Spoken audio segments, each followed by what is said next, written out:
unregimented. ChristopherMedia.net. This is Brad Milkey of ABC News Start Here podcast with your sports update. Down one star, the Golden State Warriors keep winning thanks to the rejuvenation of another. We'll explain coming up. What do you want a da-da-da? What do y'all want a da-da-da? I've not a da with a da-da-da. We could switch to Progressive da. Oh, yeah? We could switch to Progressive and sa. Okay. We could sa enough to buy some za. Oh, yeah. Let's switch to Progressive to da and get some za with the money we saw. Yeah. Now we know we're gonna da-da-da. These days, nothing is normal and everything is weird. But you could still save big when you switch to Progressive. It might just be the most normal thing you da-to-da. Quote to da at Progressive.com. Progressive Casualty Insurance Company and Affiliates. Warriors star Klay Thompson is out for the 2021 season with a torn Achilles tendon, but in his absence, two-time MVP Steph Curry has stepped up in a big way. Curry sits near the top of the league in points scored and three-pointers made and set a new personal best with 62 points in a single game. This ABC Sports Update was brought to you by Progressive, making it easy to bundle your home and car insurance. London Stock Exchange Group is here to be your essential global markets infrastructure and data partner, where open isn't just a platform, but a philosophy, giving you the freedom to make your mark in the world. LSEG, open makes more possible. I just realized that. I'm like, wait a minute, we're probably not recording. Well, we are now. Christopher Media, let's make some noise. From Asthma Studios near Detroit, Michigan, it's Unregimented. Gangsters, what's up, guys? And now, here are your hosts. All right, it's February. Chris. I'm Aaron. And I'm Rich. Yeah.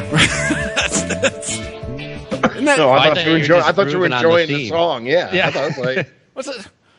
Isn't that nice, though? I know we're 16 days in. Isn't it nice to just kind of be like, there's like a nice little exhale at the beginning of the podcast.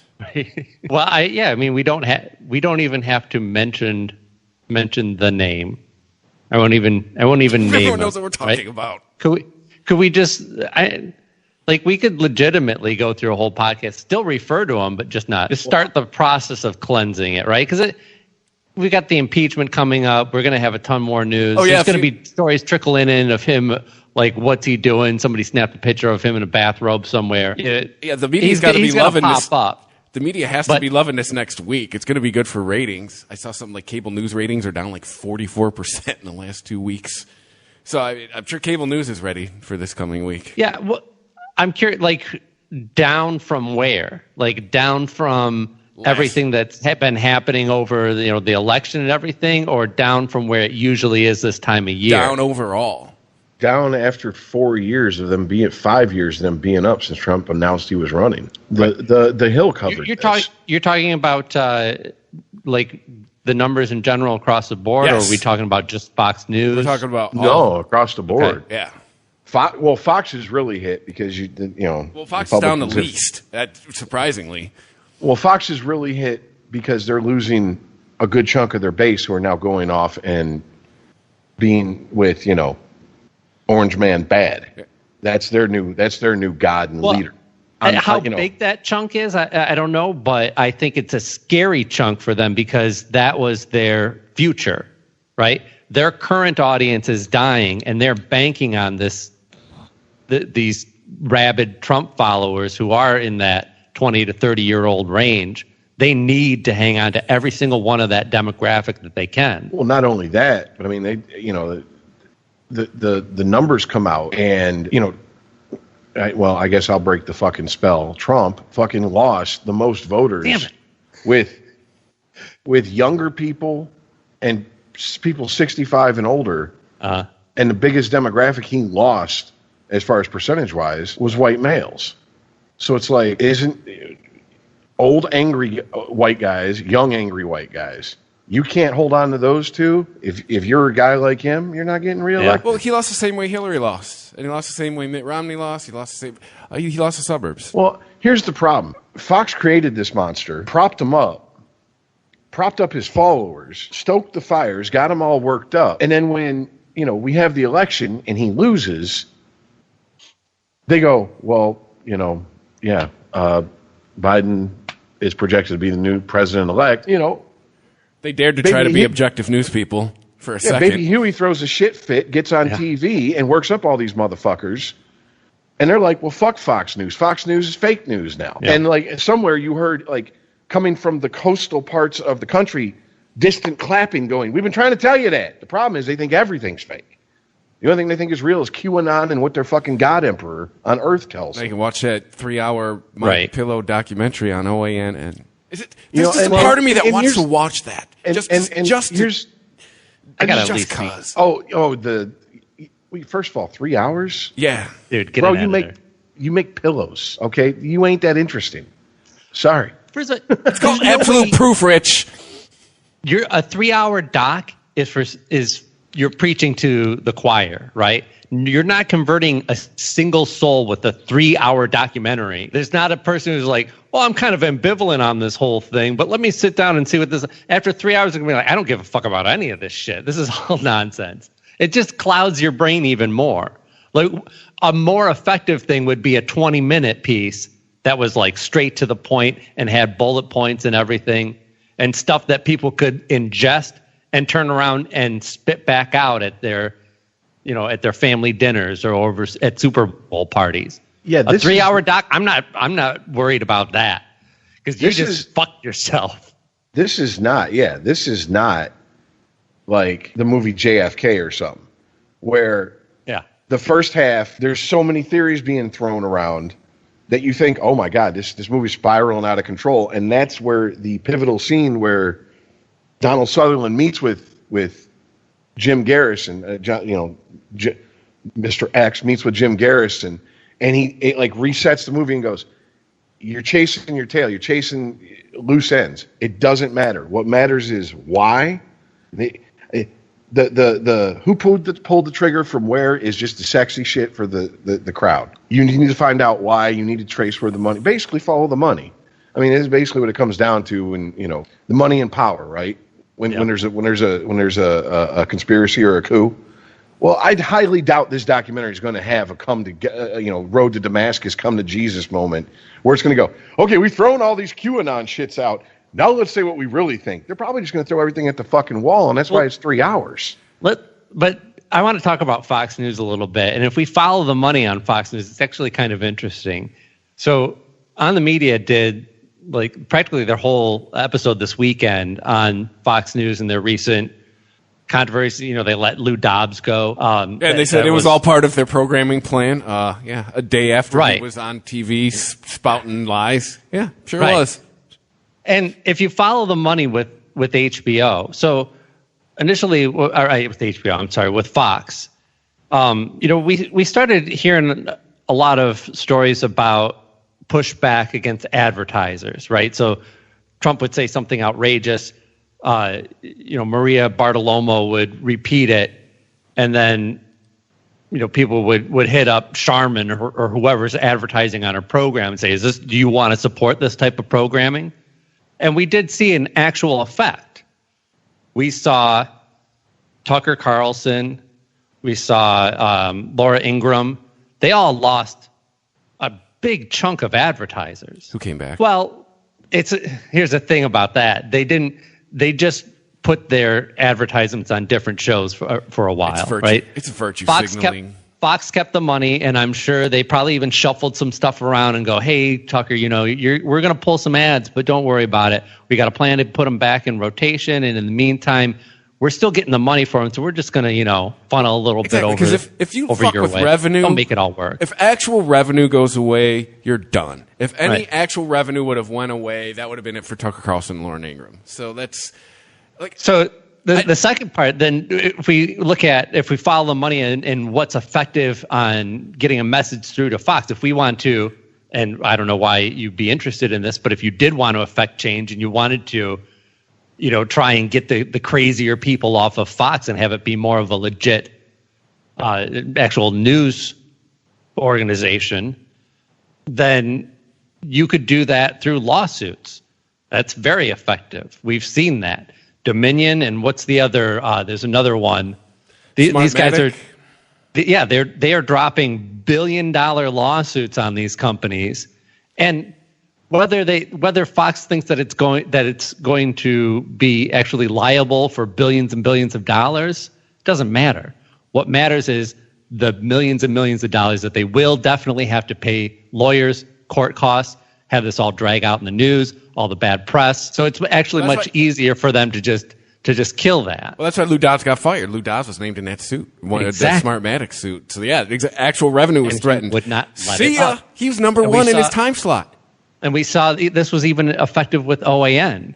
I don't know if you guys saw the My Pillow guy talking about his upcoming doc. No, wasn't it Newsmax, the one where they potted his mic down and it sounded like he was 10 feet away the whole time. No, well, that might be the one I saw. I'm pretty sure it was OAN, and there was a male and female talking head on there with them, and so Mike Lindell starts going into election conspiracy nonsense, and the male talking head cut him off immediately and is like, we have not been able to confirm any of this stuff, and they were just talking over each other. Mike Lindell wouldn't shut up. The guy the newscaster, well, I shouldn't even call him a newscaster. He's just talking head. He just got up and left. Oh, okay. I was like, I think you're describing the clip I saw. Yeah, he was in the middle shot of the 3-shot, and he just gets up and walks the fuck off while the camera's rolling. And he just shows my name show up on the next lawsuit. There's no fucking way. Well, look, I mean, if it's you're kind of interesting. I'm sorry. I know I'm going on. I'll wrap this up. There's 3 points that I wanted to make on Fox Money. So we've seen what money actually affects change at Fox. Advertiser money they can just play with. You actually sue them for libel or use the courts to your advantage. That can actually affect change. But what the bigger thing with Fox is that it's a dinosaur and it's just bleeding money. And it's got no plan to pivot. Is it? It's been number one in cable news for like 20 years. Yes, but here's the thing. And this is part of what I learned from listening to this piece on the media. The reason that Fox News isn't so worried about its advertiser money is because it's such a small portion of its budget. The vast majority of its budget comes from subscriber fees. People who are buying basic cable packages, who they say on average, a household, whether you watch Fox News or not, a household who has a basic cable channel package that has Fox included is paying on average $20 a year to Fox News. That's the majority of their money. So if they don't have a plan for what happens once everybody cuts the cord, because that's going to happen. Oh, they do. Then what's the future of Fox News? My wife watches it. They're pushing their subscription services every fucking chance they get. It's called Fox Nation. It's essentially their version of Peacock or fucking whatever. Oh, okay. Well, there you go. Then, yeah, they do actually have a plan. I stand corrected. So maybe they do actually have a plan. Doesn't mean it's going to be a successful plan. Because, I mean, Jesus Christ, the New York Times has been trying to get me to sign up for $1 a week for fucking 6 months. And I'm like, fuck you, I'm not doing that. Fuck your dollar. I have Google. Yeah, exactly. I subscribe to the New York Times for the $4 a month. They've been hitting me for the last 4 or 5 months now, and they've done some really dumb shit lately that I don't feel like giving my money to this organization anymore. I mean, they're firing employees left and right for the lamest of offenses. Yeah. And meanwhile, the Caliphate guy got to keep his job until this week when he resigned. Yeah. So the crazy thing with that, though, don't do it. Because most of these subscription services, they've learned that you make it easy for people to jump on and off. They're actually more likely to just jump on and stay. Yeah, that's what on the Drew and Mike podcast, Drew's like. You have to fucking call them. You have to fucking call them on the phone and say, stop charging me $4 a month. That's terrorism. That's extortion. No, I mean, it's. At least I went through it with give you good movies, shit. I went through it with the local paper, right? The Detroit Free Press has been free forever, and all of a sudden they started charging. I'm like, I'm not paying for this. You've been free for 20 years. I'm not getting $1 a month. I also heard it's $1 a month for 3 months, and then it goes up to like 15. Fuck that. It ain't 15 a month to get the paper brought to you. You sound, Aaron, you sound just like Drew on the Drew and Mike podcast, and he's like, I signed up for the Washington Post like a decade ago. I still don't know how to cancel. I just give them their money. He's like, I go to their website. They're like, contact us via email. I send an email. I get a phone number back. I call the phone number. I can't find anyone that can. We're sorry. We're going to have to put you on hold, transfer you to our. And he's like, get the fuck out of here. New York Times is making a very simple calculus here. They're doing the math on how much is our average reader's time worth. If they know that they're going to probably be on the phone for an hour, is it even worth it to them to call us to try and cancel? Yeah. Or just eat the 4 or 18 or whatever it creeps up to, because they're making fucking $50 an hour at whatever job they're doing on average. You know, it's not worth it to them to even try and cancel it at that point. Well, I think what's come to be known, at least to me, in certain circles, the legacy media, cable news networks, and the traditional media, welcome to the party. It's almost over type situation. Like it's like the record companies and MP3s and Napster all over again. It's like, does Fox really think people are? I mean, sure, there's always going to be loyal people that will. Yeah, there's young conservatives. You know what I'm saying? But the point is that your core audience, like Aaron, like you said, they're in God's waiting room right now. I mean, right. That's all there is to it, and that's their bread and butter since the Fairness Doctrine got fucking, Reagan and that bunch wiped their ass with it. Dude, you'll be able to directly tie boomers' lifespans to use of just cable in general, and therefore most of the consumers of Fox News. And I'm sure MSNBC and CNN are in the same situation. They took way bigger hits than Fox News the last month. Like CNN, there was one show they lost. They were getting 4 million viewers. They went down to 1 million. Mm-hmm. On a podcast I listened to, they were talking about that, and it was just basically outrage clicks. That's why everything is, we're going to show you shit that's going to piss you off, because if we show you stuff you like, you go, oh, that's nice. You might hit the like button or whatever the fuck, or upvote or whatever, and then you move the fuck on. And we don't get you clicking on our website, going in, trying to argue in the comments section. Yeah. So we don't get paid for all them clicks. You don't get just the hit the like engagement. button. Well, this reminds me of a conversation I was having with my wife this morning. We were watching one of the god-awful reality shows we watched together. And oh God, I have to give away the plot just to make the point. It's called Life After Lockup, and it follows these people who, they meet people in prison and all this shit, and follows them after they get out. And, every once in a while, there's a couple where, hey, they actually have their shit together, and, the person stays clean, and they live happily ever after. Well, guess what? They disappear because no one wants to watch that.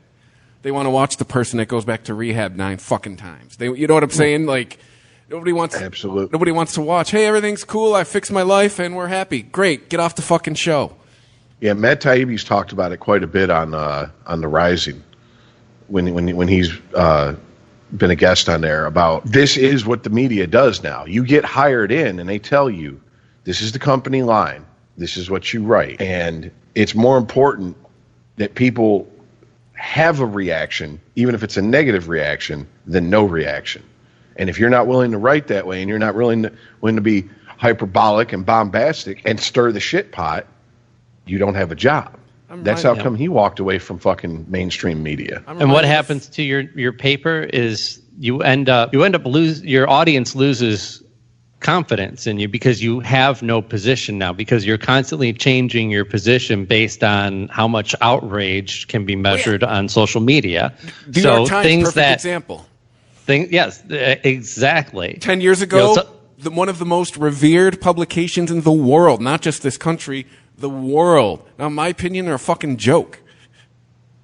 Right, because they don't stand for anything anymore. They have one stance when they put something out, and then when somebody, when a small group of people try and, make an effective point and say this is bullshit, they immediately fold and go, you're right. Yeah. Barry Weiss nailed it last summer that Twitter's their editor now. Yeah. And it's like more so than just killing stories or issuing retractions. Now it's editing at the level of hiring and firing. Who actually gets to work at the paper? Well, I mean, it's because it's gotten to the point where there's been, I mean, Chris, I know you know who Deadspin is. Yeah, I fucking hate is, whatever. Deadspin is a sports website for people who don't like sports, Aaron. But they're owned under the umbrella of the same company that owns Kotaku and Jezebel and, all those, Uber, Wakanda sites. Yeah. And, they lost so much readership because they got so far away from sports and started digging into how can we piss off people to get them to come in, that it actually backfired on them. People stopped going to their website. So a decree came down from the fucking editor-in-chief, stick to sports. And one writer was like, no, I'm gonna post about social issues. And he was like, then you're fired. Yeah. Then he got fired and then he got mad. Because his boss told him to do something. He didn't do what his boss told him, and he got fired and he got mad about it. Yeah, see, and that's a legit firing. Like there's a mandate that you have your journalistic organization, whatever you want to call yourself, is making. You're taking a stance. You're saying this is what we want to stand for, and if you're not going to conform to that, then I don't know if you should be working at this paper. Well, that's exactly. An actual stance. I've seen and read some stuff online, people going back and forth about it. And, one guy put it this way. He goes, look, when you go to work, you're selling your time to your boss. You are on his time. Mm-hmm. Unless he asks you to do something illegal, you pretty much don't have much a foot to stand. If you're a waiter and you say, and your boss comes to you and goes, okay, so I need you to read the menu. And you go over and start preaching your politics and you don't tell the customers, anything that's on the menu, right, let alone special tonight is veal, but you shouldn't order that because that's horrible. And at least he gets serving this. He got the special out, but I mean, like, if you just were like, no, I'm going to go over there and talk politics with them. Duh, no one would fucking blink about that guy getting fired. Nobody. I mean, because one, he's refusing to do his job, and two, he's bothering customers that he don't even know if they want to hear his bullshit. So I mean, it's like you go to You go to BuzzFeed, you go to wherever the fuck, for your political shit. When it comes to sports, I mean, sports culture, of course, politics, because politics is in everything. But I mean, it's to be given a job title and description and to completely go, I refuse to do that and do what you want, get fired and then threaten a lawsuit. It's like, you're not a reporter. You're an op-ed.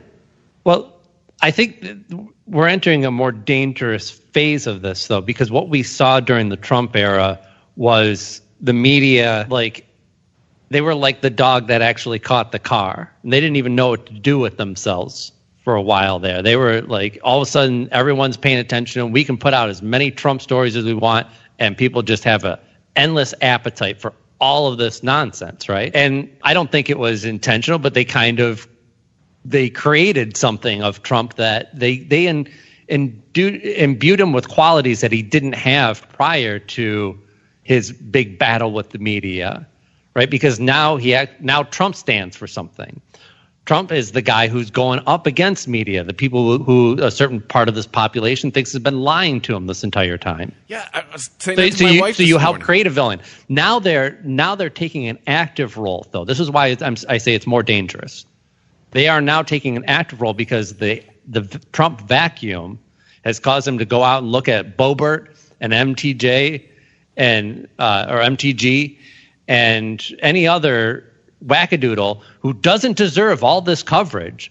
Like, should there be some stories about exposing the nutbag stuff that some of the people that get elected to the House are saying? Absolutely. Should it be every fucking day about Jewish space lasers? And what did MTG have for lunch today? Nonsense. Yeah. It's like, we get it. She's fucking crazy. And what they've done now is turned her into something that she wasn't before, made the Republicans have to take a stance on her. They could have just quietly shuffled her aside, and no one would even talk about it in a week except for her constituents. And now but now the media made her into something, and so The Republicans aren't going to back down off of that. Yep, because she's halfway on her way to martyrdom now. Page. Yeah, she's halfway on her way to being a martyr now. And that's another thing I don't realize the social media companies did to Trump at the end there. I get the moves that you made. You're a private business. You're allowed to do them. Understand it. But at the same time, like, he's a martyr now. And but he's a martyr now in what? Is he getting more followers because he's a folk hero now? He's a martyr. And he's a martyr to his. For him? What does it change for the Trump equation? We'll see in 2024. He's a martyr to his. Shit, we'll see in 2022. You can't make a claim now as fact and say we will know in 4 years. Well, we will know in 4 years or sooner if he gets impeached. Or 2022. And if he gets impeached, and they say you can never hold office in the country again, end of story. We won't have to wait to 2024. If he doesn't, if that doesn't get handed down, yeah, there could be a problem. But we've talked about it before. Trump's going to be the kingmaker. He's going to he's going to like, you know, unite whoever he can fucking be. He has whoever the potential kisses to his be. ass. And well, it doesn't matter. His followers are going to do what he says. They've proven that. These people are not rational. They're not. I mean, they got Trump derangement syndrome. They're just in the opposite direction from what it's used. How that term is usually used. But the unknown here is how much of people who voted for Trump are that core Trump supporter. I think enough to be dangerous in rural areas that are smaller and more Republican strongholds. 74 million of them. There's but I'd say probably 2/3 of those he lost with his post-election horse shit. Unregimented. ChristopherMedia.net. This is Brad Milkey of ABC News Start Here podcast with your sports update. Down 1 star, the Golden State Warriors keep winning thanks to the rejuvenation of another. We'll explain coming up. Hey, we get it. You don't want to be hearing a Progressive commercial right now, so let us tell you something you do want to hear. You are powerful. You're a warrior who bathes in your enemy's tears. Then you step out of that refreshing tear bath and into a bathrobe that somehow looks good on you. Yeah, you can pull off a robe. There. Don't you feel better? You'll also feel better when you save money for driving safely with Snapshot from Progressive. Savings you can use to buy more robes. Progressive Casualty Insurance Company and Affiliates. Snapshot not available in California, North Carolina, or from all agents. Warrior star Klay Thompson is out for the 2021 season with a torn Achilles tendon, but in his absence, two-time MVP Steph Curry has stepped up in a big way. Curry sits near the top of the league in points scored and three-pointers made and set a new personal best with 62 points in a single game. This ABC Sports Update was brought to you by Progressive. Drivers who switch to Progressive can save an average of $668. London Stock Exchange Group is here to be your essential global markets infrastructure and data partner, where open isn't just a platform, but a philosophy, giving you the freedom to make your mark in the world. LSEG, open makes more possible. This is Brad Milkey of ABC News Start Here podcast with your sports update. Down 1 star, the Golden State Warriors keep winning thanks to the rejuvenation of another. We'll explain coming up. Progressive presents an interview with your upstairs neighbor. Hi, I'm Tia. The upstairs-downstairs neighbor dynamic is so special. We have our own language. Like when I scream at my mom on the phone, the people downstairs bang on the ceiling to show their support. The nighttime's the best time to rearrange furniture. I call it midnight feng shui. And if I sleep through my alarm in the morning, they bang on my door to wake me. So thoughtful. Progressive can't save you from your upstairs neighbor, but we can save you money when you bundle renters and auto insurance with us. Progressive Casualty Insurance Company, affiliates, and other insurers. Bundle discount not available in all states or situations. Warrior star Klay Thompson is out for the 2021 season with a torn Achilles tendon, but in his absence, two-time MVP Steph Curry has stepped up in a big way. Curry sits near the top of the league in points scored and three-pointers made and set a new personal best with 62 points in a single game. This ABC Sports Update was brought to you by Progressive. Drivers who switch to Progressive can save an average of $668. London Stock Exchange Group is here to be your essential global markets infrastructure and data partner, where open isn't just a platform, but a philosophy, giving you the freedom to make your mark in the world. LSEG, open makes more possible. ChristopherMedia.net. Unregimented. Yeah, but you got to take into account the WIFM with Trump, and this was an acronym that was used at a place that I worked at, what's in it for me. Trump is always working every angle with what's in it for me. And part of running a national campaign is a lot of free advertisement for your business.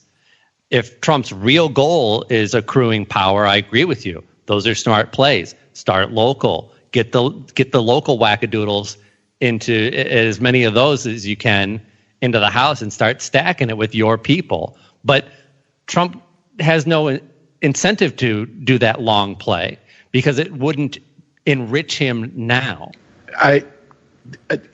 Dude, I just got to disagree with you. That's one way of looking at it. I understand where you're coming from, and that makes sense to a rational human being. We're not talking about a rational human being. We're talking about Trump. And people are coming and basically paying tribute to him by going, oh, please, Emperor, put the sword on both my shoulders and let me rise up at night, and I'll go primary these horrible fucking rhinos that don't love America.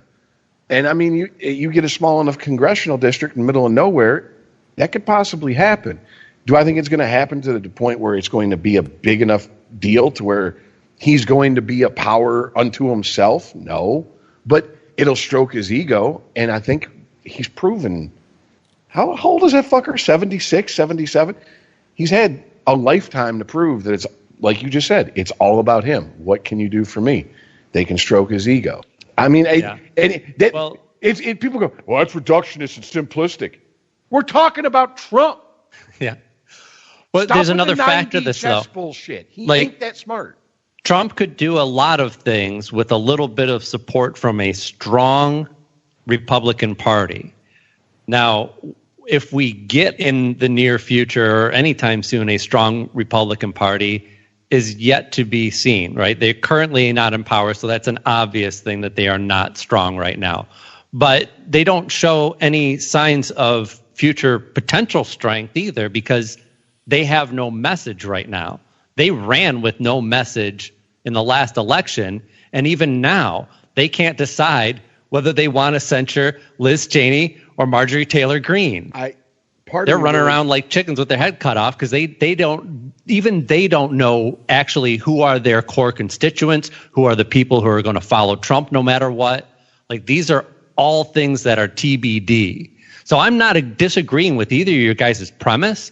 I'm just saying, let's not state this as fact. Let's not say that Trump is a kingmaker. That's to be proven. And now the problem with, to get back to the media point, the media can make him a kingmaker. If the media spends the next 2 years talking about what decisions Trump is going to make and how that might affect the race, then they are essentially doing the same thing they did before. They are imbuing Trump with power that he didn't have prior to all their news reporting. Well, I'm putting in air quotes. There are some outlets that still can't let it go, man. There are some outlets where I'm like, he's been gone for 16 days. Can you write about something else?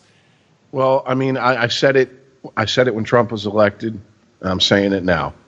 Hopefully Biden supporters are a little bit more cerebral than a lot of the Trump supporters proved to be. You won, okay?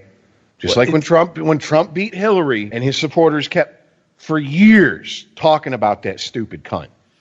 You won. She's not president. You won, Biden. He's no longer president. Okay? Biden supporters, all you're going to do is work yourself up into a state. That's it.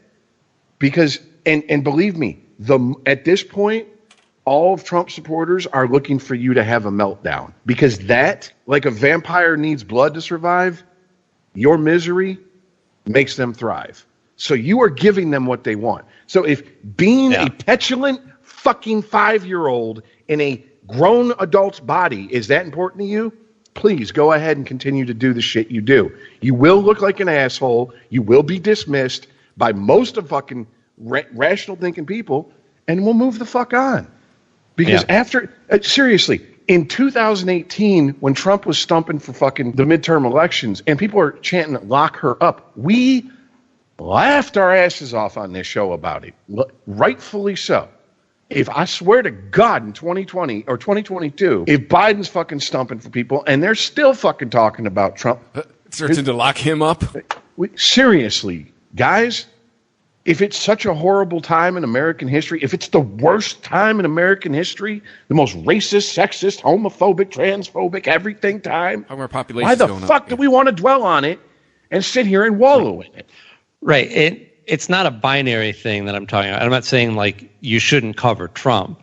It's cover Trump cover him in context and cover him. If you want to cover Trump as a threat, if you see him as a future threat to democracy, I'm listening. But let's make that appropriate, right? You know, there's lots of threats in this country that we have. Lots of people who have very un-American views. Some small white supremacist groups that exist in the country are amongst them. You know, I'm not saying that it's not about making sure that stories about white supremacists are in the paper every week, or not that they're not mentioned at all, that it's appropriate to the threat, right? If it's a small but burgeoning movement that maybe we should keep our eyes on, okay, well then that sounds like, you know, I should be reading about this once or twice a year, you know, not once or twice a week. The message, but here's, and the same thing with Trump. Like, you know, if every day you've got new news that just slightly moves the same story forward, and it like, do we need daily updates on this anymore? No, he does not hold direct keys to power. So we don't need daily updates on it. Can we be consistent too? Because you brought up something, Aaron, that I saw this week, and I was like, the Southern Poverty Law Center this week came out and said, hate groups are declining in the U.S. We're hearing like a year ago from the same people that they were on the rise? Which is it?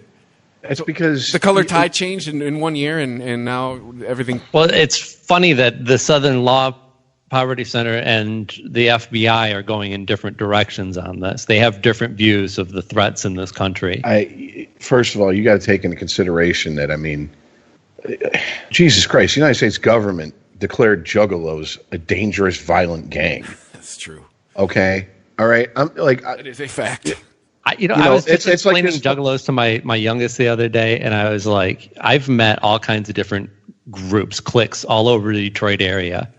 And while I wouldn't choose to hang out with most juggalos, they are overall the least judgy people I've ever met. Absolutely. Less judgy than indie rockers, fucking ravers, fucking skaters. Oh God. Wait a minute, you're naming the most judgy groups, except for maybe ravers at the peak of an E-trip. Yeah. I mean, but if you're going to put your allegiance in a group that talks about running around the front yard with a 2-liter in your butt cheeks, I mean, I think you got to put the judging aside. Well, I mean, who else is going to sing about eating Connect 4 and shitting out Monopoly? So, I mean, you know, it's like, you know, but no, seriously, I like, okay, we've talked about the Proud Boys before. To call them like an extremist white supremacist group, you're putting them in the same box as the Aryan Brotherhood, the neo-Nazi skinhead movement, the fucking the NAA or NC, National Association of Advancement of White People, and all. That's David Duke's like organization. Things with body counts attached to them.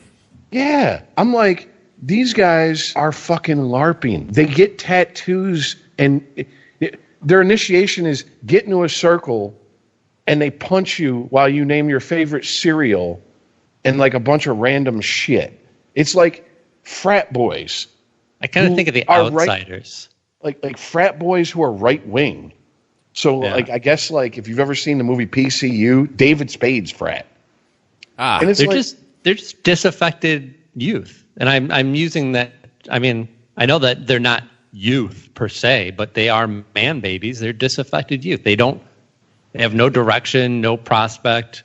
They have no allegiance now to each other because they feel like their country's failed them.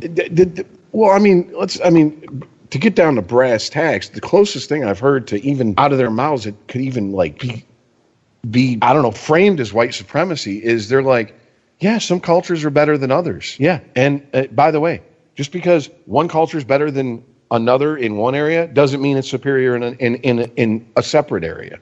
Yeah. And case in point is that's something Bill Maher said, and he's still on the air. Yeah, and I mean, I agree with it. I'm sorry if your culture and religion tell you to hold down a 12-year-old girl and saw her clit off. Yeah, our culture is better than you in that aspect. Sorry.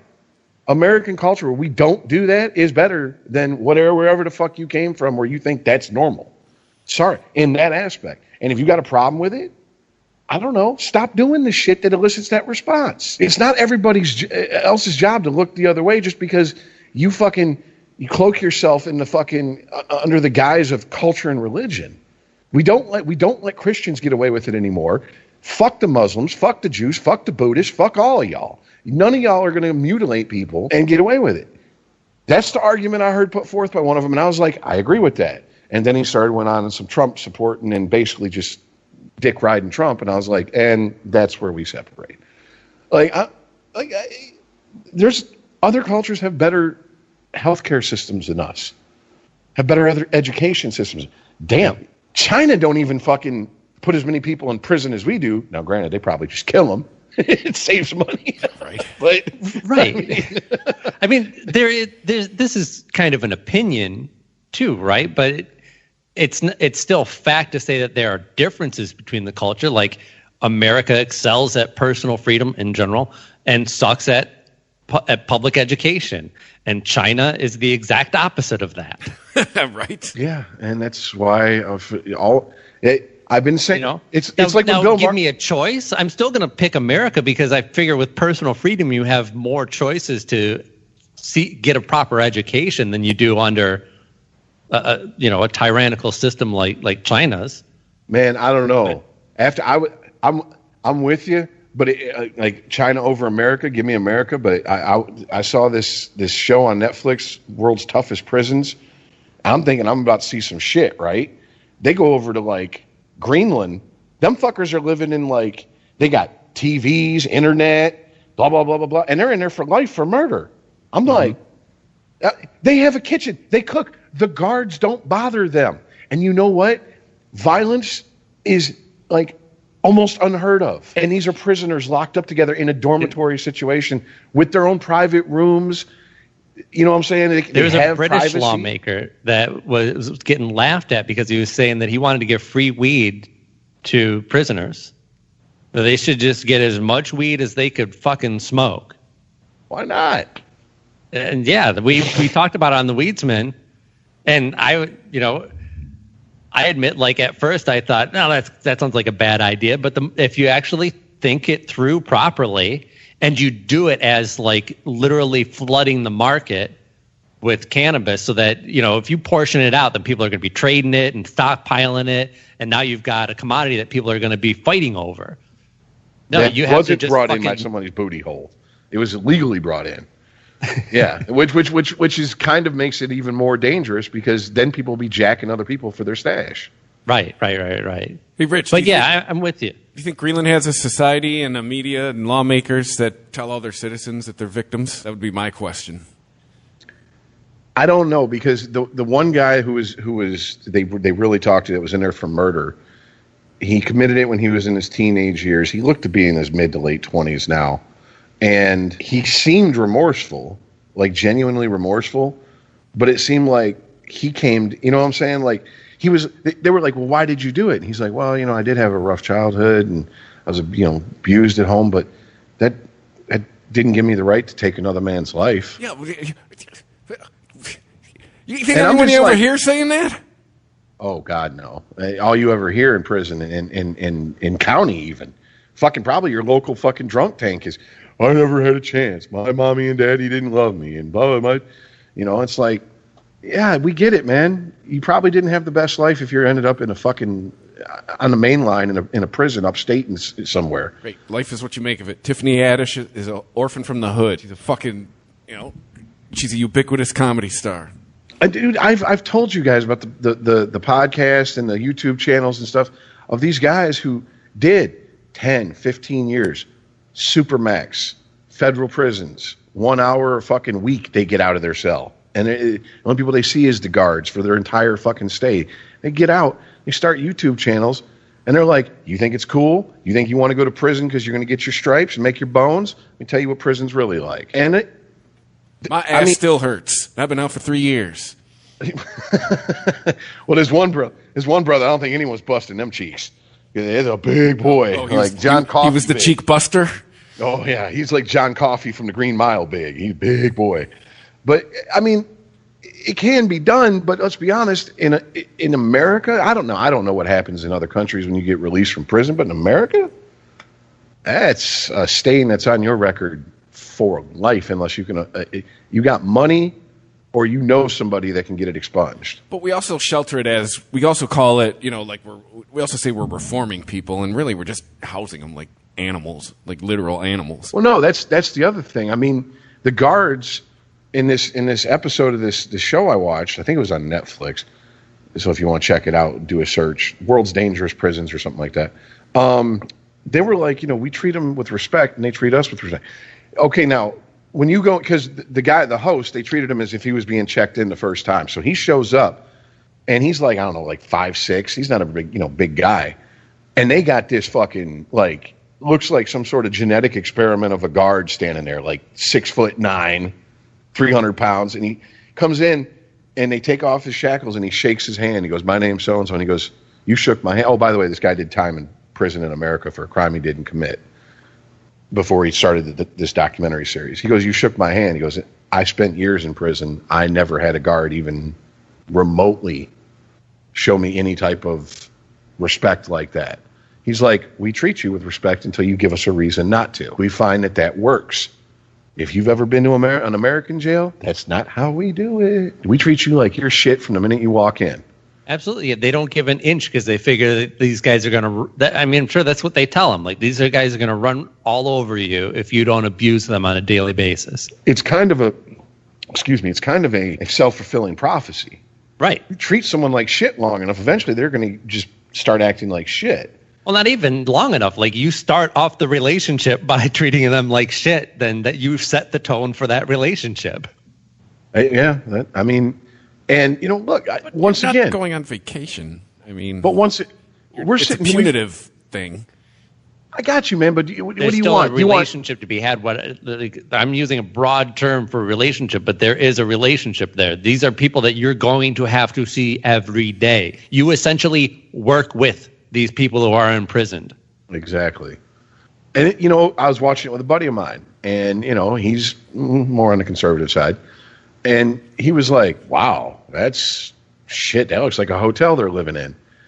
And he's like, and the guards treating them like that? I'm like, have you ever seen a movie, The Green Mile? He's like, yeah. Like, okay. I said, in that movie, every time they bring in a death row inmate, Tom Hanks' character shakes their hand, talks to them like they're human beings. And he tells all the guards, except for the one loose cannon, and they all understand, treat them with respect. These people are, whatever they did, they're facing death. They got nothing to lose. The last thing we need to do is rile them up. And that is absolutely true, man. Mm-hmm. I mean, think about it. How far does just basic politeness go, even in today's society? Hi, how you doing today? Yeah. Oh, it's... And, you know what I'm saying? Like, hey, also, have a nice day. Just keeping the end goal in mind. What are you ultimately trying to do there? In this case, house a person that you don't want mixing with the rest of society for the period that they're incarcerated, hopefully without incident. That is the ultimate goal of what you're trying to achieve with a prison system. Absolutely. So, Chris, why do you start with incident? Why do you start with assuming there will be and trying to, basically dare them to do something? Right. I mean, it's almost like I was going to say like mind control, but it's like they're creating a tense environment that these people are walking into. Or the guards are realize they're dealing with criminals and trying to maintain the upper hand at all times. Okay, but for what? Everybody knows they have the upper hand. They're the ones that get to go home at the end of the night. They're the ones with the weapon strapped to them. There's no question about who has the upper hand. I don't know why you got to be a dick on top of it. Okay, I mean, but to speak to something you said earlier, and it's a valid point, Chris, is you're like, they're criminals. But you'd said a couple minutes beforehand, we just house them like fucking animals here. Exactly. You treat people like animals. Well, we don't try to be surprised. We say it's reform. We don't try to reform them. That's my issue. Like, just say what it is. What would you rather? That's how come. Yeah, there's no. It's how come most prisons aren't penitentiaries anymore, because no one's really penitent in those places. You know what I'm saying? I mean, it's not. It's kind of a misnomer. Now they're just, unregimented. ChristopherMedia.net. This is Brad Milkey of ABC News Start Here podcast with your sports update. Down 1 star, the Golden State Warriors keep winning thanks to the rejuvenation of another. We'll explain coming up. Bodega, Alpha and Omega. Siamese sailors sell celery sandwiches. Sawing-a-bada, serving platter. Hey, Jamie? Yes? Did you want to try reading that line on the script there? Oh, yeah, let's see. You could save big when you bundle your home and auto with Progressive, that one? Yes. Yeah, no, I'm just not warmed up yet. Shouldn't be long. Detector test. Bundle your home and auto with Progressive today. The marmot mangled my mushy pork pancake. Progressive Casualty Insurance Company and Affiliates. Warriors star Klay Thompson is out for the 2021 season with a torn Achilles tendon, but in his absence, two-time MVP Steph Curry has stepped up in a big way. Curry sits near the top of the league in points scored and three-pointers made and set a new personal best with 62 points in a single game. This ABC Sports Update was brought to you by Progressive. Drivers who switch to Progressive can save an average of $668. London Stock Exchange Group is here to be your essential global markets infrastructure and data partner, where open isn't just a platform, but a philosophy, giving you the freedom to make your mark in the world. LSEG. Open makes more possible. This is Brad Milkey of ABC News Start Here podcast with your sports update. Down 1 star, the Golden State Warriors keep winning thanks to the rejuvenation of another. We'll explain coming up. Hey, what do you want to da-da-da? I don't know. What do y'all think we should da-da-da? Well, what did we da yesterday? Yesterday. Oh, the dolls feel like the same doll these days. I know. Like, is today Monday or Tuesday? Today is Thursday. Oh, no, I forgot to call my mom on her birthday. Oh, no. No. These days, nothing is normal and everything is weird. But you could still save big when you switch to Progressive. That won't change. Not today or any day. Quote today at Progressive.com. Progressive Casualty Insurance Company and Affiliates. Warriors star Klay Thompson is out for the 2021 season with a torn Achilles tendon, but in his absence, two-time MVP Steph Curry has stepped up in a big way. Curry sits near the top of the league in points scored and three-pointers made and set a new personal best with 62 points in a single game. This ABC Sports Update was brought to you by Progressive, making it easy to bundle your home and car insurance.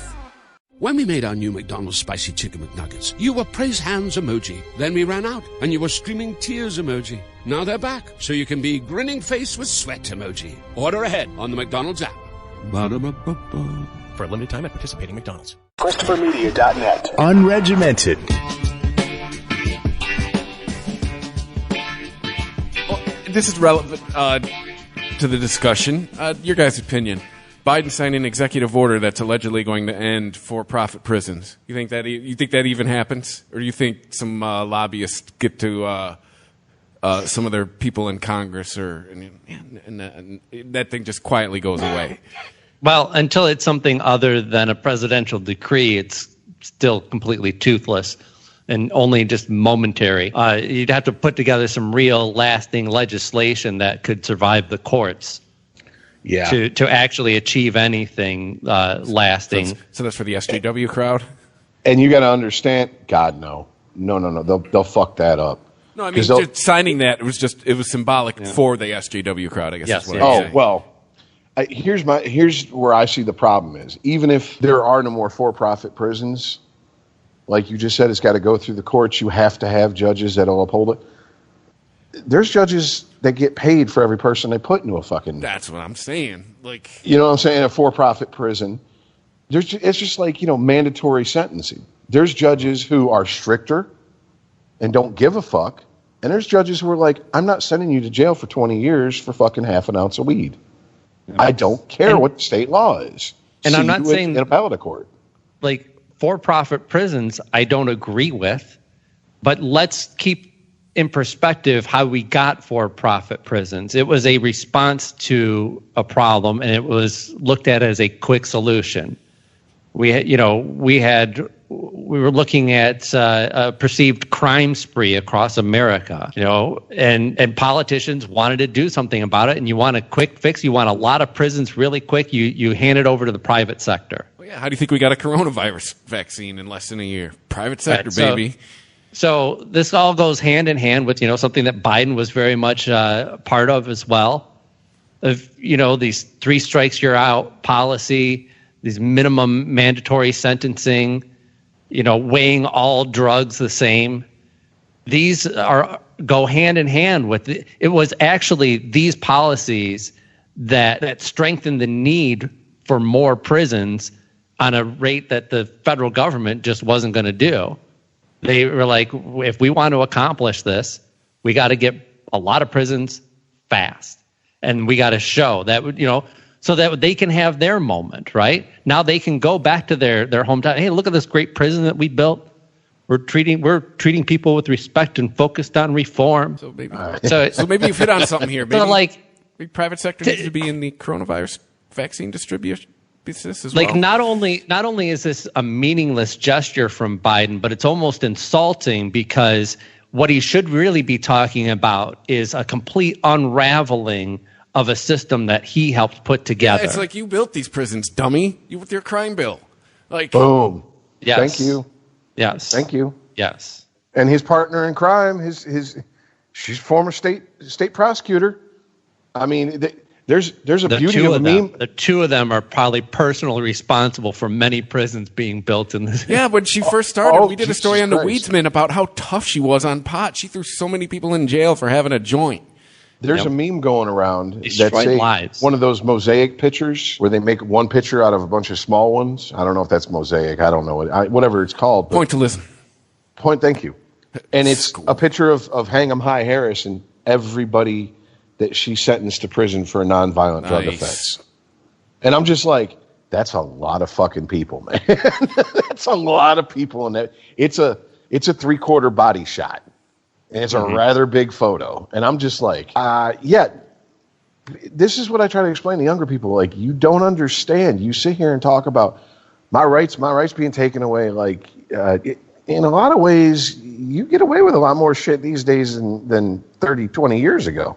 Especially when it comes to drug laws and shit. Yeah, I'll just say, get caught with pot now versus when we were in high school. Either one of us get caught with pot in high school, that's it. Done. Oh, shit. I can't even fucking imagine the shit that would have happened if you got caught in the wrong school with weed. Like in a, These days you just have to fake an epileptic seizure.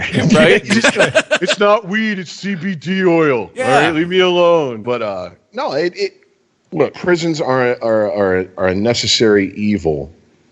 My problem with making them for profit is that neither's government run for profit. Neither is an ideal situation. Government run, they're gonna cut corners, bureaucratic bullshit. People slip through cracks, overworked, understaffed. But then for profit, ultimately the bottom line is what matters.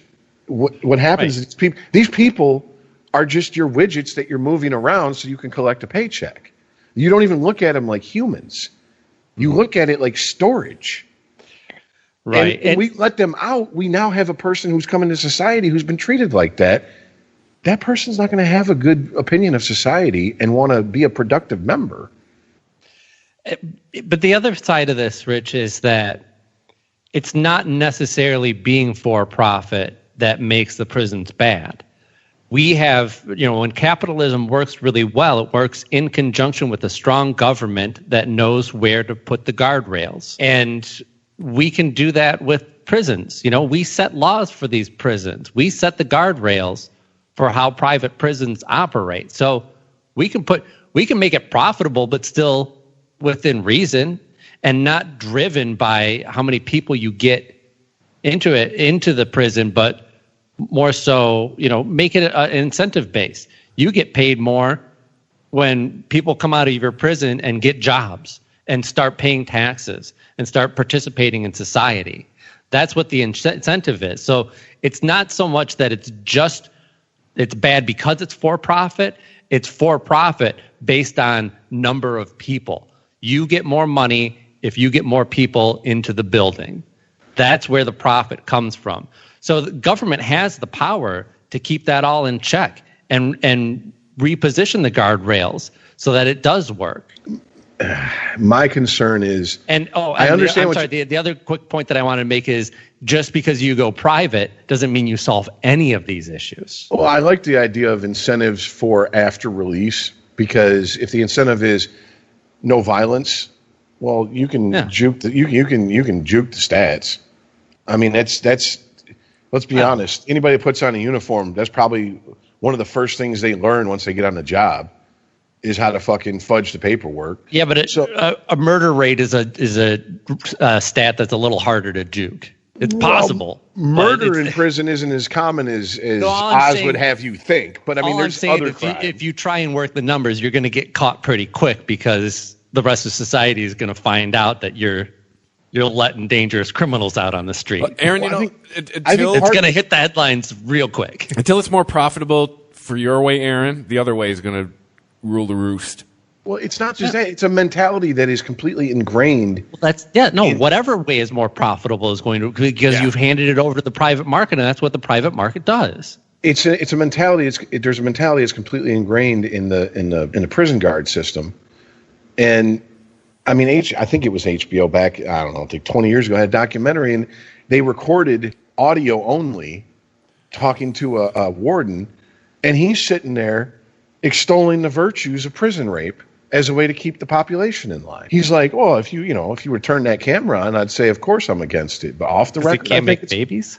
I think it's a valuable way to keep prison. It's how prisoners establish a pecking order, and it's you step out of line, you get raped. Right. It's a very lazy way of thinking about your job. Like, let's just let them manage themselves, and then I only have to manage the few people at the top. Exactly, yeah. And I mean, you go on any prison yard, there's shot callers. Shot callers are running that prison. Don't get it twisted. Like, yeah, there's a hierarchy all the way down. Oh yeah. And I mean, if you come in on the yard, you're new, and you first of all, you go to prison, kumbaya out the window. You go to where the white people are at, and if the shot caller goes, go over there and take care of that motherfucker, and you say no, oh boy, yeah, you might as well just bend over or fucking just expose your neck and let them cut it, because that's a death sentence. That's smash on sight. I mean, that's you will have to probably get out of that prison. I mean, and this isn't me speculating. This is the words of former prisoners. Family members of mine have been to prison, friends of mine, and I'm like, Jesus Christ, man. So, I mean, he's shanking guards quarterly just to keep in the hole. Oh, dude, the amount of guys who fuck female guards in prison is ridiculous. Like, that is, like, you always hear the opposite, right? The male guards in a female prison, and Orange is the New Black, officer porno stash and all that shit. Right. It's just as bad in the men's prisons. Hey, but women like bad boys. It's a thing. I mean, it's 2021, Think about guys. it. Like, you don't have to worry about where your man's at. Right? Hey, when I kissed you, I thought I tasted ball sweat on your mouth. You been sucking dick while I've been going home? Well, I was going to say, yeah, I mean, if he's cheating on you, it ain't with a woman, unless it's another guard. But, I mean... if he's cheating on you, it's not because of love. Yeah. Well, first of all, that's the difference. You didn't empty the sack that day. Yeah. If you're fucking a prison guard, have you seen most of these prison guards? These female prison guards? I mean, I'm just saying. Built like Earl? Okay, yes. Second of all... Has the 80s lied to me? Oh, that's not what Caged Heat taught me, Rich. Caged Heat is not real. No, damn you, 80s. They were talking to, I know, right? Late night Skinamax for the loss. But no, they were talking to one guy, and they were like, "So, did you do any fucking in prison?" He just got out, and he's like, "Nah, man, I don't. I'm not gay." And they're like, "No, like at all." And he's like, "Nah, man, no. I'm married, but my cellie, he was smashing one of the counselors, and he would go see her first, and I'd have to go in. He was coming out, and he gave me a wink as he zipped up his pants, and I walked in, was like, it smells like bologna in here. People have been fucking." Just like bologna. No one in prison is fucking for love, okay? If you're fucking a bitch that smells like bologna, it's because you want a nut. Okay? That's just all there is to it. And if you smell like bologna and she's fucking you and she's not in prison, you must be swinging some fucking mandingo meat. Congratulations. It's equal. 2021. Maybe she just wanted a nut.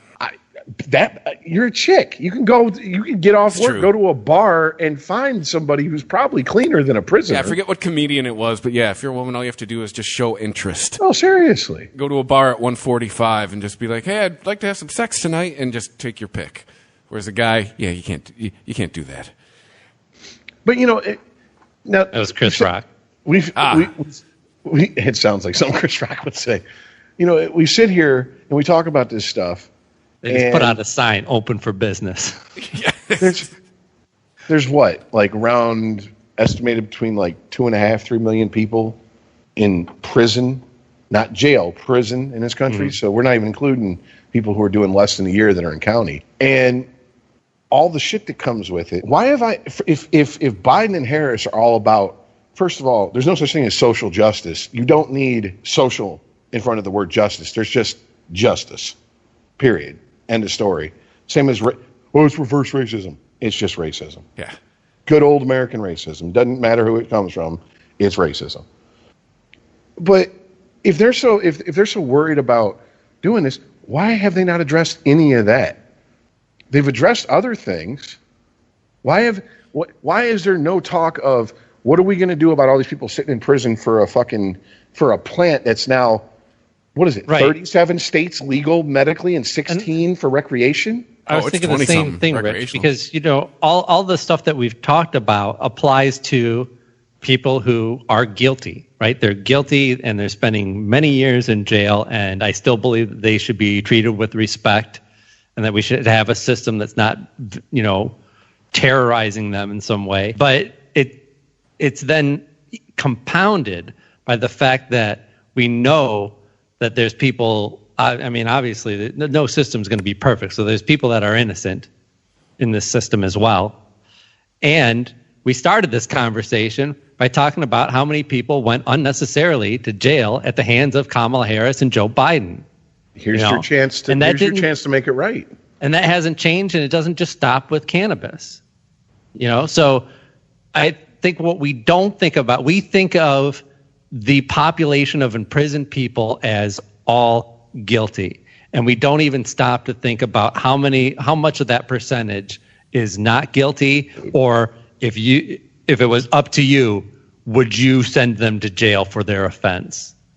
I think it's a fair question for the lower offenders. What's the next subject? Yeah, right. Oh no, I'm sorry. No. I'm good. I think we talked it through. Is there something else in current news that we wanted to get to, or Chris? I'm sorry, did I cut you off? Or no, I was just no. It's not really. It's not necessarily current, but it's an incident that happened that we didn't discuss. I think we talked about it in the pre-show last time, and we just got sidetracked, as we do. But the whole, basically erasing Trump from social media. Now, I'm going to preface everything I'm going to say with, I ain't on some Trump shit. If you listen to this show, you know that. This shit does worry me, though. And this is why. Everybody is cheering now. You're cheering because you think your guy is in power. Your guy ain't always going to be in power. And, anytime corporations are allowed to do this shit, and it's under the guise of, well, they're a private corporation, they can do what they want. I just think of, well, shut up and make the cake. Shut up and make the cake. They're gay. I don't care if it's against your religion. Yeah. Shut up and make the cake. I still can't get on the side of, Twitter is still a private company. They should be able to have whoever they want on their platform. The problem is how much power we've all given to Twitter. It's the same problem that Trump has. Trump's problem isn't that he got banned from Twitter and can't get his voice out anywhere. It's that he put all of his eggs in one basket. And that's what we've all done with we put it in basically 3 baskets. Absolutely. Facebook, Twitter, Instagram. So, if we want to have a world where there's, a select few social media platforms that everybody goes to, then you have to regulate it. I don't see how you get around having the government step in and say, well, there's certain language that you're not going to be able to police, or you just stop giving so much power to Twitter and to Facebook. To me, Stop looking at them as a source of news and just look at it as the entertainment that it should be. With those actions, to me, social media admitted that they have a responsibility for the content that's published on their platforms. Kind of shoots Section 230 right in the ass. Because if you are pulling him off there, you're admitting that you think that the stuff that people post on your platforms can be damaging, which is a whole shield. Well, let's talk a little bit about Section 230 Section provides. 230. So honestly, this has remained kind of a confusing issue for me. I've read very well written pieces on both sides, both supporting and anti Section 230, but they seem to explain it as two completely different things. So what is your understanding of how Section 230 would work? It shields platforms from liability of the things that people post on them. It basically enables them from the liability that a publisher would have, or I should say, it enables them to not have the liability that a publisher would have. Yeah, because essentially what they're saying is, well, hey, we didn't post this. Someone who signed up and agreed to a terms of service posted this, so we didn't say it. And it's like, okay, yeah, I get that, but you're giving them the platform and you're taking the platform away. They wouldn't have said it without you. And if you're going to police the platform like that, then it better be policed across the board like that. And that's just not going to happen on social media. Biases are always going to bleed from the top down. If someone has a philosophy that's at the top of a business, and especially if they're a crusader, if they look at themselves as some sort of freedom fighter, they will sacrifice money to push an ideological point. And everybody that's cheering because, yay, bad old orange man off of social media. Yeah, you're happy now. What happens 5-10 years down the road when it's a guy you like? I've been leaning on this for like the last couple months. Just remember, it's now okay for the other side. You're okay with it now. It's now okay for when it comes back your way. But why is that a problem? Like, so I celebrate Trump leaving Twitter. I go, hey, I like this platform better now that I'm not going to run into Trump tweets. Good, that's a bonus for me. I'm going to use the platform more. I continue to use it. Then, somewhere down the line, they ban somebody that I really like, somebody that I follow religiously. And now that person is gone because they expressed some views that Twitter doesn't agree with. So then I go, okay, I guess Twitter isn't for me anymore. Twitter and I are not seeing eye to eye anymore. And the other thing, too, I'll kind of go to kind of the same thing I was leaning on with the prisons. Don't tell me it's one thing when it's really another. It is now not a place for everyone to freely express and openly express their ideas. You're saying it is. It's not. If it disagrees with you, it's not. Sure, but this is a company that has slogans and pitches. I understand, and, but they want to present themselves as something. I understand them to be something else, from my experience. That's all I'm saying. Like, what is the real danger if there's something beyond, if Twitter cancels enough people off of its platform, it's going to stop growing. But it's validating all of this behavior. It's going to be a stagnant company. But it validates all of this prevalent attitude that's out there with everybody of, I don't like, you're saying something opposite to what I'm thinking, so I'm just going to shut it down. It's validating all of that behavior. And that's why I've removed myself from this whole process of political bullshit.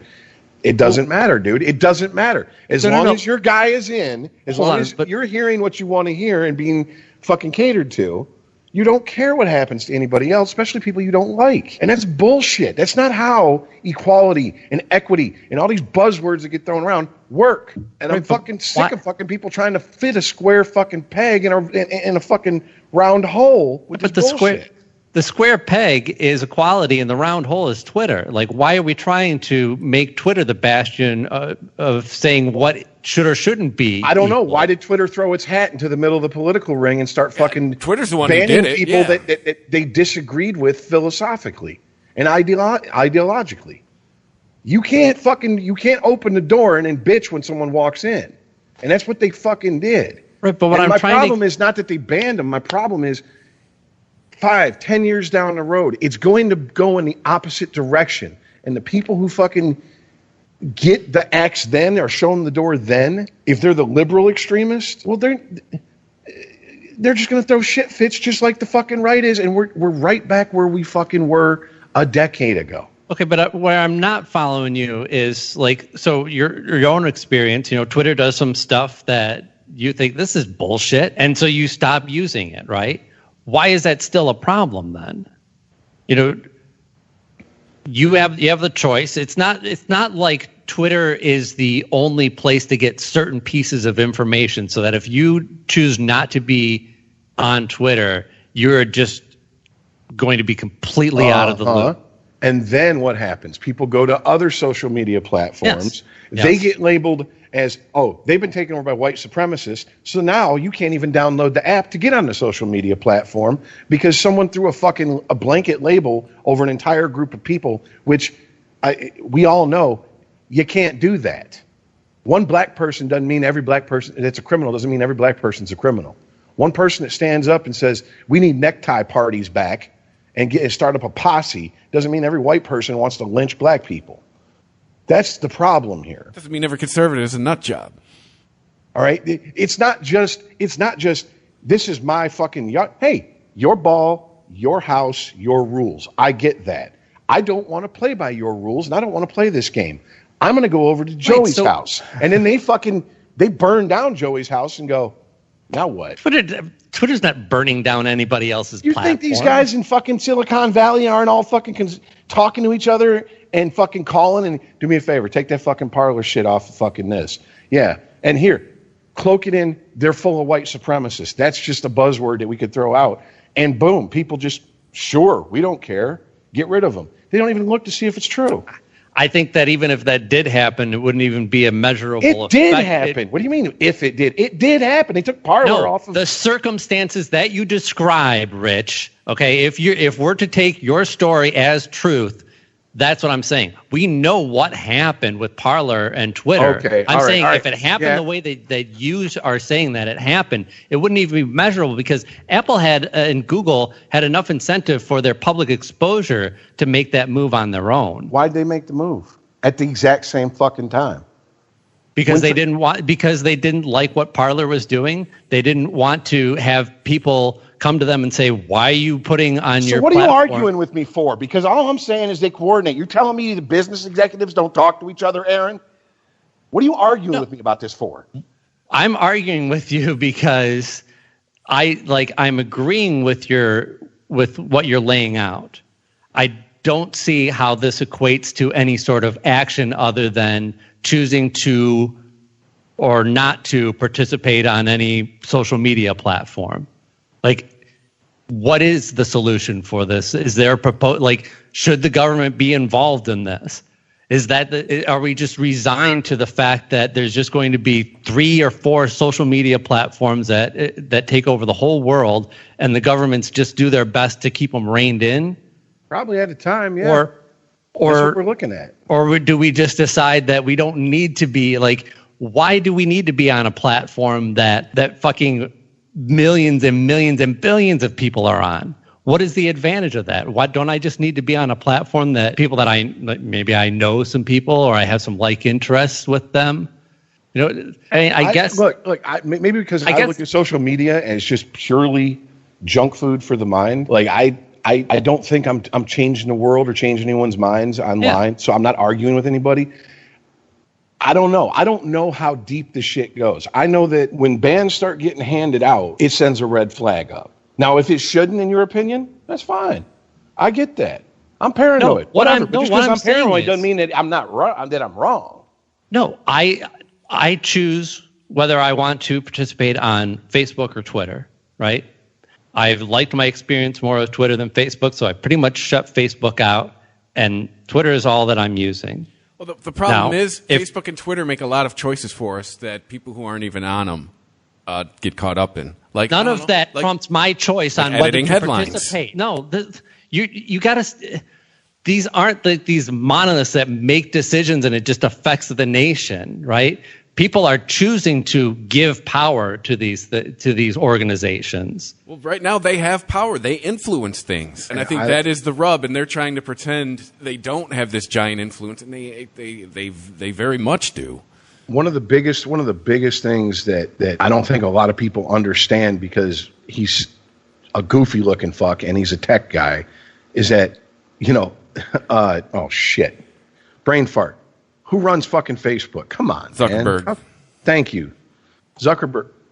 Because he looks such like a goofy fucking nerd. People don't realize that motherfucker is powerful on this planet. Yeah. Okay? Like, he has power. Right. It's not just he runs a successful business. Like Bill Gates, Jeff Bezos. These people have power. And when where did he get his power from? That's fine. Can I finish? Money. When these people get together and start going, well, there's a competitor, there's a competitor, there's a competitor, they either buy it up or throw some salt on them. Gates got called on it once already. Blah, blah, blah. It's this and that. It's this and that. We can't have this. It needs to be shut down. Take 4chan down. Take all the chans down. All this panic shit starts. Rich, like, you may be correct, but I think that's separate from what we're really focusing on here in this conversation, which is how these organizations, regardless of, they're huge billion-dollar businesses. I'm sure they make shady deals the same way that every other huge corporation does. That's that's kind of a separate problem that we should tackle in general. But the real power that all these people are getting is from a lot of individuals. Chris said his response was money. How do you get a lot of money? From a lot of people, handing over their money. Now in this case, we're not giving money directly to it. We're just handing over our information and letting them sell it to advertisers for money. But it equates to the same thing. More people, more money. I'm just going by what I see. So that's why I get tripped up on the solution part of this, right? To me, the solution is that people stop giving so much power and information over to these social media platforms. They will have less power, they will be smaller, and they can be more curated experiences. Okay, so you're talking about unringing a bell, dude. That's not happening. So if you can't get the majority of the people in the country to do what you want, to not give so much power to these people in Silicon Valley, then your solution is to have the government step in and say there's too many people. There's a majority of people in this country that have the wrong idea about social media. Government, you need to step in and control this majority of the people in this country. Broadcast media has done just fine. They've been regulated for 60 years. Done just fine on what? Accurate reporting? Making money. Still existing. Not manipulating people? Still existing. Nobody's arguing about whether Twitter and Facebook will still exist. It's about how much power they have, what they should be allowed to do with it. That's what we're trying to get at here. I mean, equating it to broadcast media is not making me feel more comfortable about it. Well, you're talking about should the government be? The government's been involved for broadcast media for 60 years. The industry's just fine. I'm asking. I'm not telling you. I'm saying you guys are laying out a problem, and I don't see any other solution. I see two solutions for it. People stop individually giving power to these platforms, or the government steps in and starts going and controlling it like it's a public hazard, basically. Like, oh, there's a lot of smokers in here. We should tax the shit out of this, and that'll get less smokers, and then we can kind of control this behavior. If that's what you want from your government on social media, okay. Yeah. If you're going to let people, what I want. I don't believe in syntax. I don't believe in. Now, I believe in letting social media go unchecked creates January 6th. That is a result of just that. January 6th is a result of disinformation being spread and spread and spread and spread, and the social media companies going, Section 230. It's not. People are just going to say what they want to say. I mean, maybe if you have a really broad definition of social media, but if it wasn't Twitter, it was Reddit. If it wasn't Reddit, it was 4chan. If it wasn't 4chan, it would have been something else that would have popped up. People would have communicated online, whether they had an organized social media platform to accomplish that. It's the concept. We're allowed to go unchecked and spread misinformation on a media platform. It's the only one where we're allowed to do that. There's two others in this country where we are not. And the fact that we were allowed to do that created January 6th. January 6th should be a wake-up call for a lot of shit. Well, then you should be arguing against Section 230 then, because... Yeah, I am. I'm saying it should go away. Yeah. It's protecting them. Get the fuck out of here. I'm with Rohrabacher and these 3 other people that introduced that thing this week, that they should have responsibility for shit people post. Whether you agree with it or not, if you just think it's an inevitability that we are going to have social media platforms that operate like the large media in radio and television does, then that is your only solution, is to not give them these protections and say, hey, no, Fox News, if you want to talk shit about people, I guess that's on you, but you're leaving yourself open to a multi-billion-dollar lawsuit. I think Section 230 should go in. I think the Fairness Doctrine should come back. Absolutely. Yeah, and the same thing with Twitter. I mean, if Twitter is going to be this big and everyone's going to give it all this power, then that is really your only solution, is to say, no, if you're going to put stuff on your platform that is out and out lies that people can sue you for on libel or slander, I forget which one is the printed one, then that's the game that you're playing. Yeah. You can't do it on the radio. You can't do it on television. Why can you do it on the internet? Right now, from here on out, we could start spewing nothing but lies and post this, and nothing could happen to us. Right. But the difference being that, we don't all get to call into Fox News and decide what they're going to broadcast. We don't upvote stuff to get it more, higher in the headlines. Yeah, but also, if you disagree with Fox News, they won't stop you from watching it. So, I think if you... They won't turn off Fox News to your house if you write an op-ed letter. If you don't have Section 230 protection, then you have social media platforms regulating and protecting themselves. So you will see further bans of people it's not like Twitter can be the bastion of true or false, so it will just be problematic, right? It won't even be like, we can't verify this, or these people are knowingly spreading lies. Now this language is an issue. It's riling some people up, might be attracting some of the wrong element, quote unquote, to our platform. So they're not very consistent either, because the Ayatollah has a Twitter account calling for genocide. He's still on there. Yeah, but what's a little genocide between friends? Right. No big deal, right? Sorry, my internet cut out because apparently the hamster that runs it fell off the wheel. But you do have WoW. It gave me a chance to kind of... Comcast has a keyword search on Section 230, and they'll... Nope. Basically, this is my concern. I don't care that Trump's banned. That he is banned for doing dumb shit. It's just, once this shit starts, it very rarely stops on its own. And it very rarely comes to it. Because, look, I think Facebook's dying. And when I say that, there's a lot of people, there's 3 billion accounts on Facebook. Half the planet's on Facebook, supposedly. Okay, great. How many of those are bots? How many of those are fucking dead accounts? Or abandoned accounts? Yeah. Or people that died. I got 15 people on my friends list who are dead. Honestly, right now, if you ask me what the solution for this, I'm going to say do absolutely nothing. These social media platforms are going to fuck themselves over and bleed subscribers, and we're going to see the social media landscape splinter into essentially a lot of Reddit subgroup type of websites.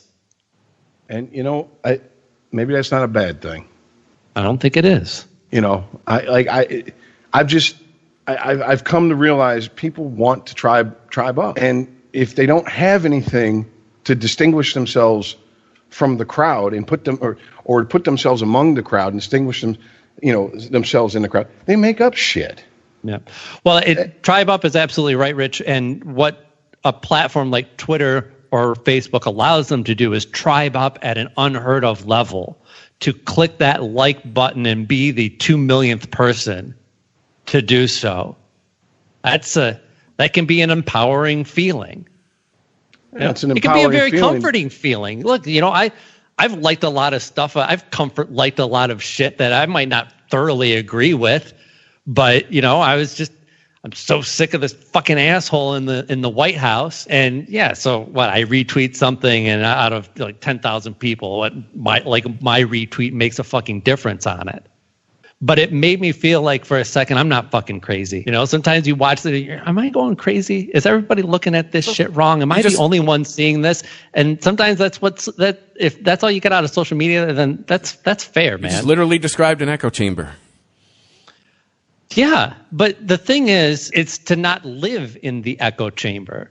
You can use an echo chamber, but you don't live. It's like if I have a submersion tank, like what do they call them? They suspend you in the salt water and they cut off all the light and you just float there and you're supposed to sensory deprivation tank. Yeah, sensory deprivation tank. Right. That might be a really comforting feeling for me. I might feel at my most relaxed and one with the world while I'm in the sensory deprivation tank.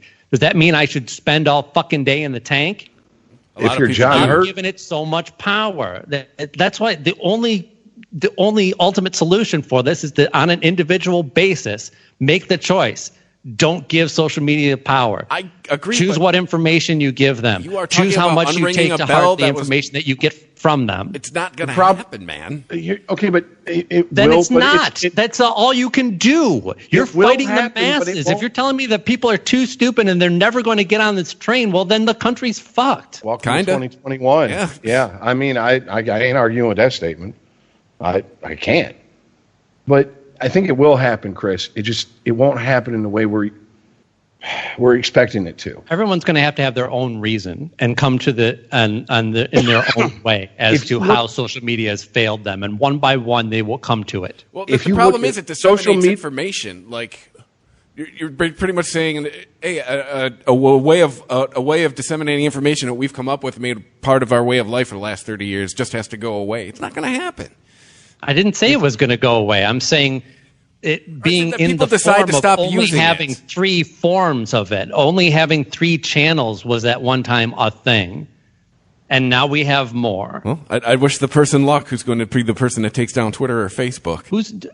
Why do you think one person would take it down? That's what I'm saying. It's not going to be one person or an organization or the government. It's going to be millions of people making individual choices of like, they canceled so-and-so, or I saw this every day I see the same shit on this platform. It's making me miserable. I'm just saying, those 3 channels that you talked about are still there, and they're not going away. Yes. What? CBS and NBC and ABC didn't go away. Yeah, that's what I'm saying. They continued to exist, and they just bled watchers, right? Yes, we made more people to watch TV, but they bled people at a faster rate, and now they're smaller and less powerful. So my analogy stands. I mean, I'm not saying Twitter is going to go away or should go away. I'm saying that they're going to do business practices poorly enough that they will shrink themselves in the same way that we see this happening to Facebook already. You still there? Yes. I don't think Richard's coming back. I don't either. All right, so we lost Rich. You want to just wrap up then? Yeah. Yeah. So we lost Rich, and so like I said, we're trapdoor this bitch. Follow us on. Shut him down. Yeah. He's got that WoW internet. He's got that hamster internet over there. But it's not his choice. Anyway, follow us on social media on Twitter at Unregimented Pod. Like us on Facebook. You can email us on regimented@christophermedia.net if you'd like to drop us a line. Hit the Amazon banner or the PayPal button on christophermedia.net if you would like to help us out. And listen to us everywhere. Amazon Music, Audible, Spotify, Apple Podcasts, Google Podcasts, Stitcher, the iHeartRadio app, Spreaker.com, or christophermedia.net if you want to cut out the middleman. But hey, tons of choices. Wherever you listen to the podcast, that's where we are. Thanks for listening, and we'll catch you next week. See ya.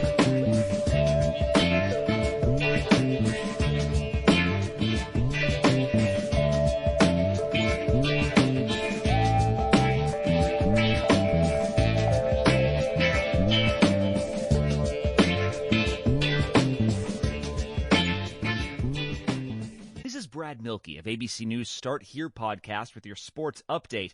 Down one star, the Golden State Warriors keep winning thanks to the rejuvenation of another. We'll explain coming up. Hey, what do you want to da-da-da? I don't know. What do y'all think we should da-da-da? Well, what did we da yesterday? Yesterday. All the dolls feel like the same doll these days. I know. Like, it's today Monday or Tuesday. Today is Thursday. Oh no, I forgot to call my mom on her birthday. Oh no! No! These days, nothing is normal and everything is weird. But you could still save big when you switch to Progressive. That won't change. Not today or any day. Quote today at Progressive.com. Progressive Casualty Insurance Company and Affiliates. Warriors star Klay Thompson is out for the 2021 season with a torn Achilles tendon, but in his absence, two-time MVP Steph Curry has stepped up in a big way. Curry sits near the top of the league in points scored and three-pointers made and set a new personal best with 62 points in a single game. This ABC Sports Update was brought to you by Progressive, making it easy to bundle your home and car insurance. London Stock Exchange Group is here to be your essential global markets infrastructure and data partner, where open isn't just a platform, but a philosophy, giving you the freedom to make your mark in the world. LSEG. Open makes more possible. Unregimented. ChristopherMedia.net.